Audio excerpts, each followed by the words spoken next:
ว้าวทุกบ่ฮู้ว่าบ้านไผเป็นยังไงนี่เราใส่กามาครั้งแรกเป็นยังไง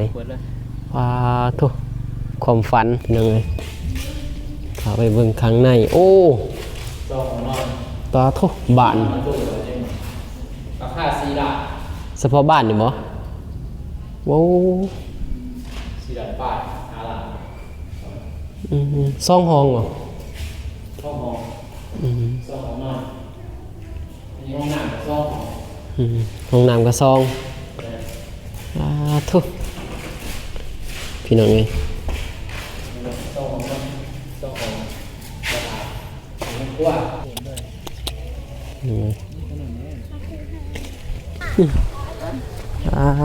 ทุกพี่น้องเอ้ยกาแฟส่วนอายเบาเมกสางฟันให้หลายคนพี่น้องเอ้ยทุกถือว่าสวยงดงามพี่น้องอาจจะบ่ต่ำเลยพี่น้องเอ้ย20-30พุ่นบ่จัก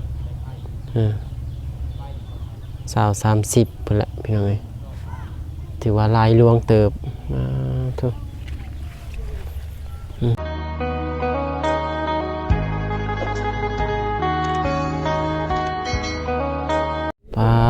ทุกพี่น้องเอ้ยเปิดภาพมาอีกทีว้าวทุกบ่ฮู้ว่าบ้านไผเป็นยังไงนี่เราใส่กามาครั้งแรกเป็นยังไงว้าวทุกความฝันเลยสบายดีเด้อบัดสักครู่ทุกคนเป็นจับกล่องเป็นยังไงไปเข้าไปเบิ่งข้างในโอ้เปิดได้บ่ตัวนี้น่าจะบ่ได้เนาะโดยน่าจะเปิดบ่ได้เนาะตามเบิ่งบ่ได้เนาะมันเป็นบ้านใต้เลยคือเนาะเราใส่เคยเห็นเคยอยู่แบบนี้เคยติดบ่แต่ว่าติดนี่เป็นแบบผู้จับซื่อๆนะแบบรีดย่างมันใส่โดยรีดย่างตองรีดย่างแล้วก็ยิงซิลิโคนเนี่ยกันหนามยังไกล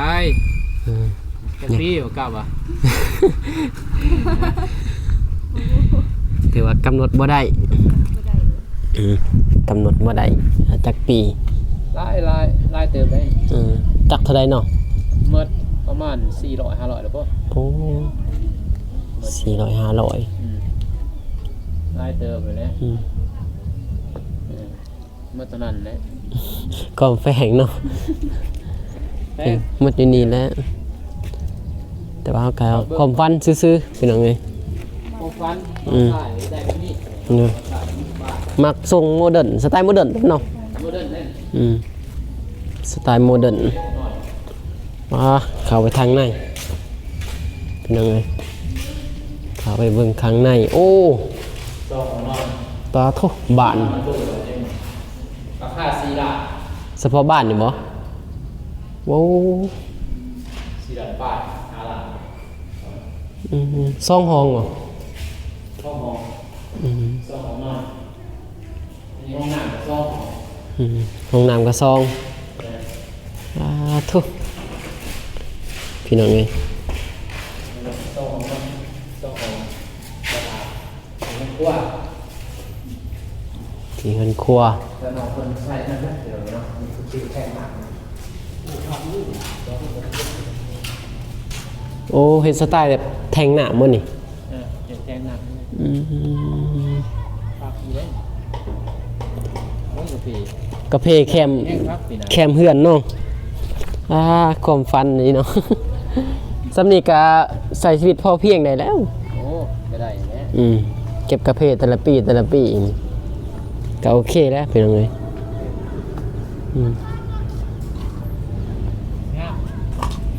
มีส่วนกาแฟนั่นเนาะซื้อดินเนาะซื้อดินไว้สำหรับปลูกสวนกาแฟแล้วก็เฮือนน้ำเลยเนาะ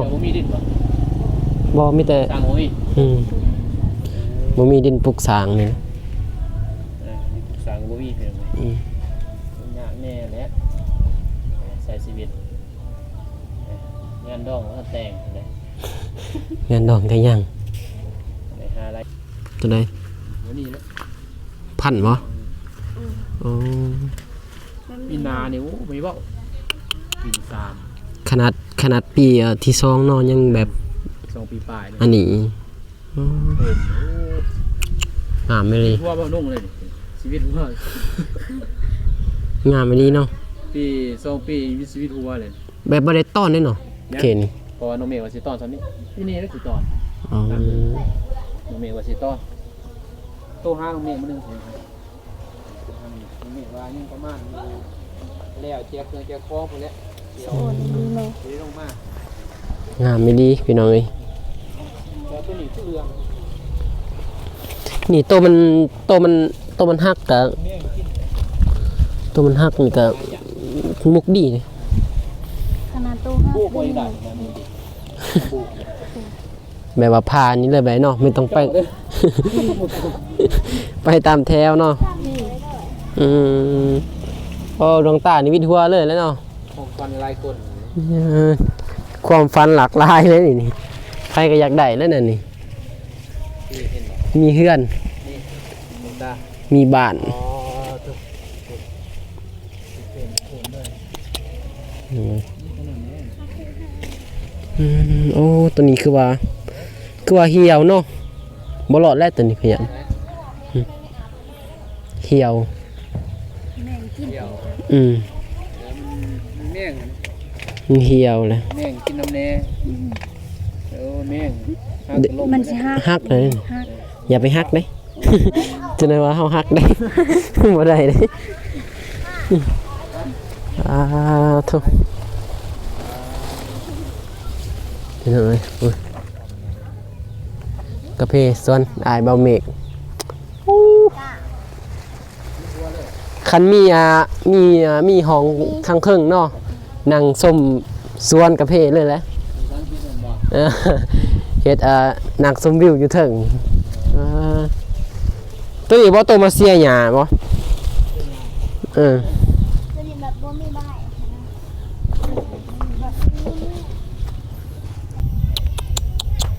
หมักแห้งก็คือว่าตัวนี้กาแฟช่างตัวนี้โอ้ต้นเดียวเนาะมีต้นเดียวดวงตานี่วิดหัวแล้วนะ ติดบ้านสบายจน น่าจะเปิดปิดได้อยู่ตัวนี้ แต่ว่าคันเพิ่นล็อกข้างในก็จบเลยล็อก ไม่ต้องใส่ที่หรอกใส่ได้บ่ ยังบ่เปิดได้บ่ ดอก ล็อกแล้วนี่ถ้าล็อกมันเลื่อนบ่ได้แล้วนะ ล็อกกับอันนั้นเด้กับบ้าน มันใส่แบบนี้มันก็แบบนึงเนาะเป็นเนาะ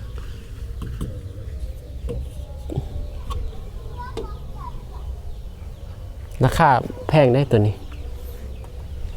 แต่ เซนหนึ่งรับเป็นพันเลย มันนี่บ่ บ่เซนอ่ะ วงต้องวง แบบว่าวงกบมันนี่นะ เฉพาะแต่วงมันนะ อืม โอ้เนาะ มันเล็กของแท้เด้นี่มันมีมีแบบตัวป้อมก็มี เป็นเลดสีเลย แล้วมันมีเป็นเลนนะเลนแต่ว่า โยม เอามันคือว่าอลูมิเนียมนะเป็นแบบบ่แม่นเล็กบ่แม่นโยมนะเป็นอลูมิเนียม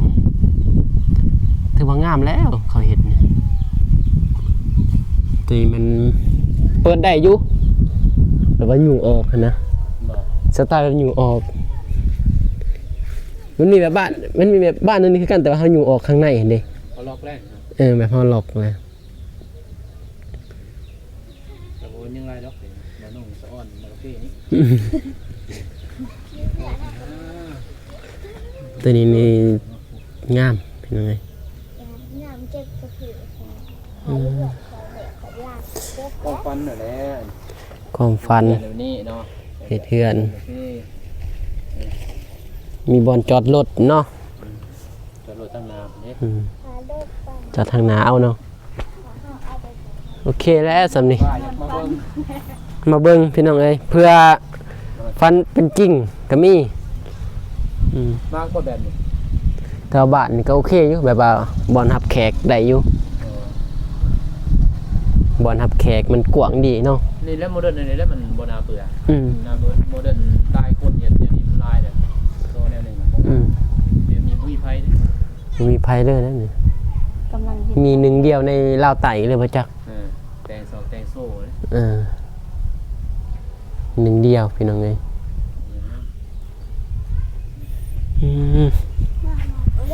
ครั้งแรกที่ว่าได้มา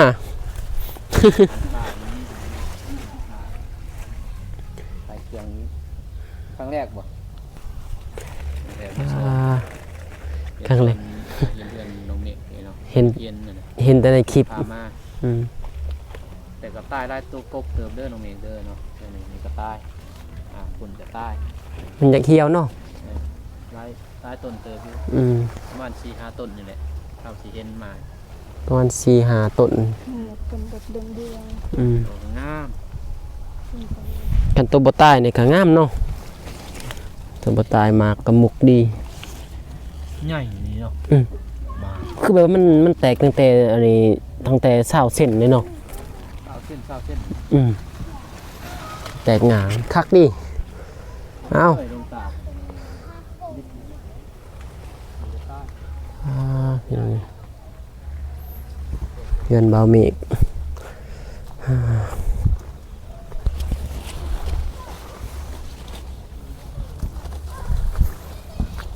ใต้ใต้ลายดิลายตัวนี้ก็นี่ก็เรื่องเนี่ยนี่ก็เรื่อง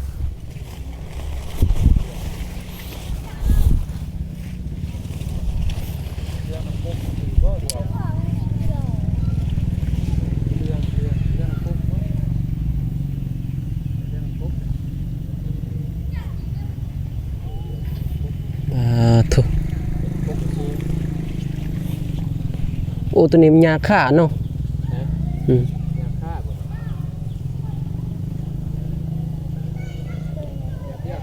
ทุ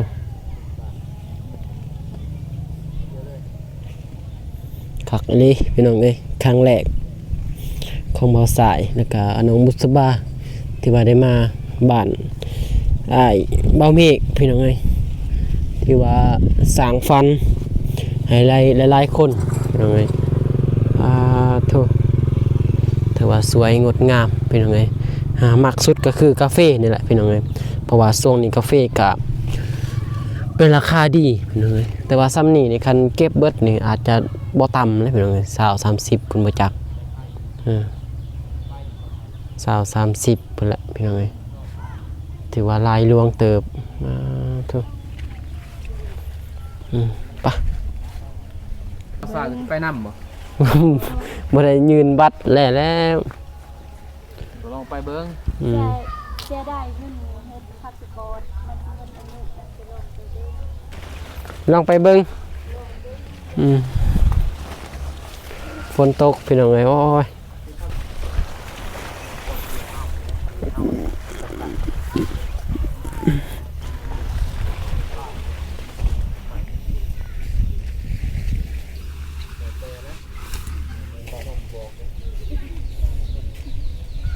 ตรงนี้ที่งามแน่เหมือนเดี๋ยวนี้มืองามมาได้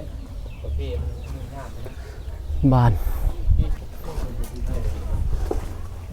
ครับจะมีคือโซ่เลย ตัวนี้เหรอ มีโซ่ อ๋อ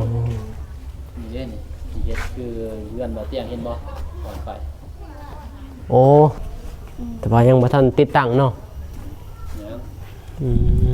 เป็นเหล็กเหล็กแบบว่าเหล็กสเตนเลสเนาะ ลายอยู่นี่มือยาวเท่านี้ได้มือ ตัวนี้ก็งานพันต่างบ่ตัวนี้ตัวนี้ ท่านบ่เตียง อ๋อพันมือยาวตีนยาวบ่ ยาว โอ้ตัวนี้แห่งต่างเนาะมาทางนี้เนาะแล้วมาทางนี้คือต่างอีก วิทย์หัวแหละนี่เห็นบ่ตัวนึงมาทุกตัวยังบ่ทันมี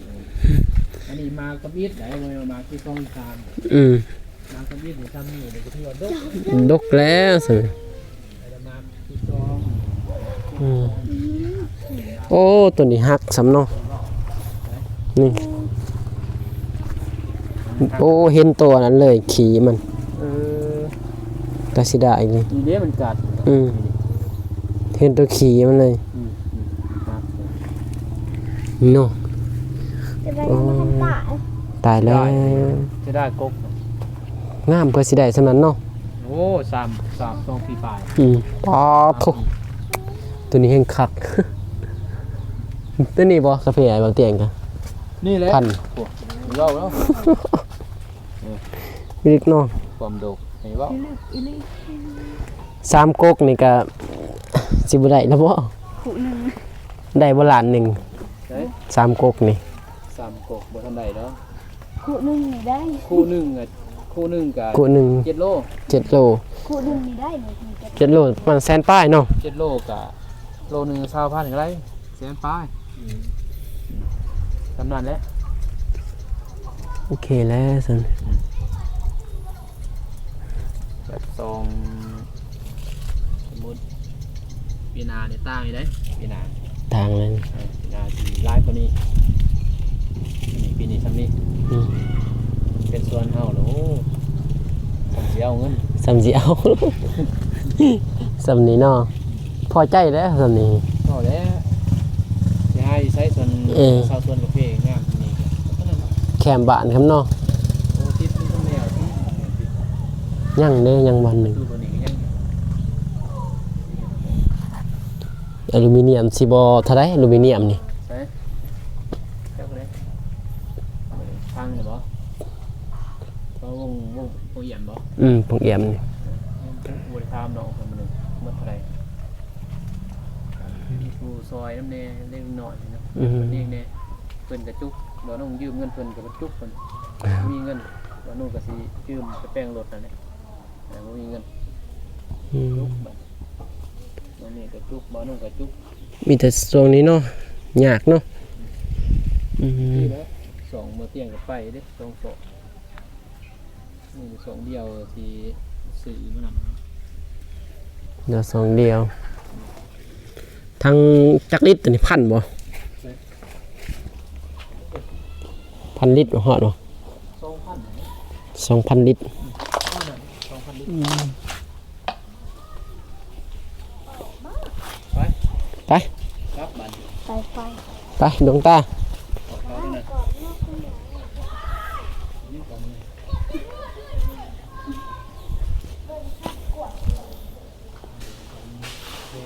แม่นอีหลีแม่นอีหลีเขาว่าบ้านเดียวแม่นอีหลีเปิดได้เขาว่านี่บ่เปิดได้บ้านนี่ โอ้หลอกมันนี่แต่ข้างในได้มาเปิดเนาะ เปิดได้นี่บ้านที่เฮาอยู่ออกนี่เด้ โอ้ก็ดีว่ะ เปิดอันนี้เหรอ ว่าเขาดึงมันอะไรกัน โอ้ แล้วก็อยู่ออกไปอ่า โอ้ฝากอยู่ อันเดมันใส่แบบนี้แหละ โอ้หนอฮันตัวนั่นจับ ตัวนั้นแหละจับมัน โอ้ มันเปิดได้บ้านนี่บ้านตาย โอ้เห็นบ้านใต้ มีบ้านตายนี่แหละที่ว่าบ้านทรงโมเดิร์นเฮียเพิ่นใส่มีแต่บ้านอันนี้เบิดเลยบ้านแบบบ้านเดียวนี่เลย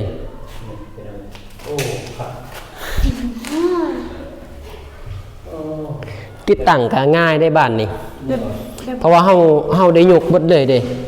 ยกหมดทั้งวงทั้งซังหยุดบัดเดียวเลย โอ้ครับดอกแป๊ะ แพงได้อายนี่แหละบ้านเรือน ลูลา เป็นแค่ไหน ครั้งแรกมาจักอายกัน ผมเคยเห็นเหรอ นี่แหละบ้านอลูมิเนียมมักสุดแหละบ้านนี้นะอยากใส่หลังหนึ่งจัก4บ้านนี่ก็อยากซ้ำวงกบเพิ่นบ่จักกลัวบ่จักดีบ่ดีกลัววงกบหลังหนึ่งเพิ่นบ่จัก ค่ะสาย ดมอีกโอ้ดมเลยโอ้เยอะแต่พี่ดมหมดนี่หลอกนี่คนหลอกนี่โอ้ขาดแปลก มีบองปัดพุ่นปัดหยังไงพุ่น เป่าเนาะ ใหม่ แพงได้หมดนี่อลูมิเนียมตัวนี้ โจเด็กมันเย็ดเองไหนบ่ อลูมิเนียมมันมีห้องมันเฉพาะมีห้องมีหยังเด้ เนาะ มันเป็นห้องมันเองสิได้บ่ มันคือเวนก็สิ่งนี้ใส่กาวซิลิโคนเลย ตัวนี้บ่แม่นตัวนี้ย่าง กันกระสุนมาแล้ว นี่เด้ย่าง บ่มีแตกเลย คอยมีแต่ได้รีดตัวนี้แล้วส่งไปอยู่ไทยมือติดแล้วก็รีดย่างใส่คักอันนี้ ปัญญา คนไทยมักสุดกับบ้านสองบ้านนี้เองตัวนี้นี่แพงหมอนเปิดเดี่ยวนี่ลงเดียวแค่ โมนี้ละแพง ตัวนี้เอง อยากซูซี่เพิ่นแหละโมนี้เดี่ยวมันสำคัญเหรอจ๊ะ โอ้ย มันรู้เด้โมนี้เขาคิดว่าบ้านปิดเด้แต่จริงมันเปิดได้เด้เขาคิดว่าบ้านปิดบ่มี เทียบบ่ได้ดอกโอเคพี่น้องเอ้ยกามาเยี่ยมหรือว่ามาเบิ่งเรือนซ่านทางอ้ายเบานุ่งเพิ่นพามาเรือนซ่านของอ้ายเบาเมฆนั่นแหละแต่ว่ามาเบิ่งกาเพื่อเป็นแรงบันดาล แรงบันดาลใจแน่พี่น้องเอ้ย นี่ได้แบบนี้ โดยอยากได้แบบโซนกาแฟนึงแล้วก็บ้านพี่น้องเอ้ยอยากมีแบบโมเมนต์แบบมีบ้านมีเรือนนะพี่น้องเอ้ย มีเพื่อนกับมี สวน กาแฟ โดย แต่มันยังยากแน่นะกาแฟทางบ้านเฮา โดย ยังยาก แต่ แน่ ว่าทางบ้านเพิ่นครับยากๆแน่ แต่ว่ามีแต่ว่าความฝันก็คือบ้านนี่แหละพี่น้องเอ้ยอันที่แท้จริงก็มาเบิ่งมาฮอดมาถึงก็ดีใจ สู้ ได้ แล้ว เห็นก็ โด ดี ย ใจแล้ว เป็นแรงบันดาลใจพี่น้องเอ้ย เพิ่นก็ไม่ได้น้อยเด้ โดย น้องเมฆพี่น้องเอ้ยสู้ส้น3-4ฮอดมื้อนี้ก็ ถือว่า ถือว่าเพิ่นได้ไวเติบเป็น ไว 2 ปีอันได้ซ้ำนี่ 2 ปีมัน 2 ปีได้ซ้ำนี่ 2 ปีพี่น้องเอ้ย 3 ปีก็แล้วแหละ เบาใส่จักปีแล้ว เฮาก็บ่ได้ กำหนดเนาะ บ่ได้ ถือว่า เพิ่นว่าเราตัวเองด้อยต่ำนะถ้าเฮามี ความฝัน ความฝันเฮาก็ต้องสู้นะ เด้อ ถ้าเฮาเฮ็ดมันก็ได้นะ ถ้ามีความฝันเราก็ต้อง เฮายังน้อยดิ อยากสู้เนาะ เราหาเงินคู่มือเฮาบ่ขี้ขลาดนะเมียก็หาผัวก็หามันก็ต้องได้นะ โดย เฮาสู้ดิ เฮาคิดซะว่าเฮาต้องได้สักมือหนึงเนาะ แต่ว่าโอ้ยบ่ได้คือมือเอ้ยคือมือบ่ได้จักเทื่อเด้ มีแต่คิดว่าบ่ได้ เออ ให้มีแต่สิด้อยเลย ตื่นมาแต่เป็นเพลนก็โอ้ยยาแล้วบ่พอสิได้คือหมู่ บ่สิได้สิมี คือยาแล้วบ่พอสิได้หมู่ดอกก็เลยว่าบ่ได้จักเทื่อเป็นหน่อยเนาะ แม่นนะ เฮาก็ต้องสู้นะ โดย เขาเฮ็ดได้เฮาก็ต้องเฮ็ดได้นะมันสิให้เทียบคือเขามันก็เป็นไปบ่ได้ แม่น เฮาก็ต้องคอยเฮ็ดคอยเป็นคอยไปจนว่าต้นทุนชีวิตคนเฮามันบ่คือกันเด้ โดย บางคนเขาก็มีพร้อมทุกสิ่งทุกอย่างแล้วมีมันได้คือได้มาง่ายแม่นบ่มีผู้นั้นซอยผู้นี้ซอยคือเฮาบ่มีไผซอยเฮาก็มันก็ได้อยู่แต่ว่ามันนาน มันนาน ก็คอยเฮ็ดนั่นแหละ เรื่องใดก็หวังว่าให้ได้แต่ว่านานพี่น้องเอ้ย นานก็ดีกว่าบ่ได้ คนเฮาสู้มากก็มีแต่แนวเดียวเด้ โดยจะประมาณนี้พี่น้องเอ้ยก็มีแต่ว่าสิจบคลิปพี่น้องเพียงเท่านี้แหละ มาเบิ่งมาฮอดมาถึงได้เห็นกับตาเป็นครั้งแรก การแทกเลยเนาะ โดยกับน้องเพิ่น แต่ใน ในคลิป ในคลิป ในคลิปพวกอ้ายๆนั่นแหละแต่ว่าอยากมาอยู่แต่สุดก่อนก็ว่าสิมาแต่ว่าเมื่อก่อนมาก็บ่มีขี่รถจักรมาโดยพี่น้องเอ้ยก็สิจบคลิปเป็นนี้เด้อพี่น้องเด้อเป็นจังได๋ก็ให้กำลังใจสู้ไปด้วยกันนั่นแหละ โดย พี่น้องเอ้ยคลิปนี้ก็ขอให้พรให้ FC มาสุขทุกคนอยู่ดีมีแห้งความเจ็บอย่าได้ความไข้อย่าสุมีเด้อพี่น้องพอๆกันใหม่ในคลิปหน้าพี่น้องคลิปนี้ขอกล่าวคำว่าสบายดีเด้อพี่น้องเด้อมาฮอดมาถึงแล้วบ้านเบาเมฆไปพี่น้องอยู่ดีมีแห้งบ๊ายบาย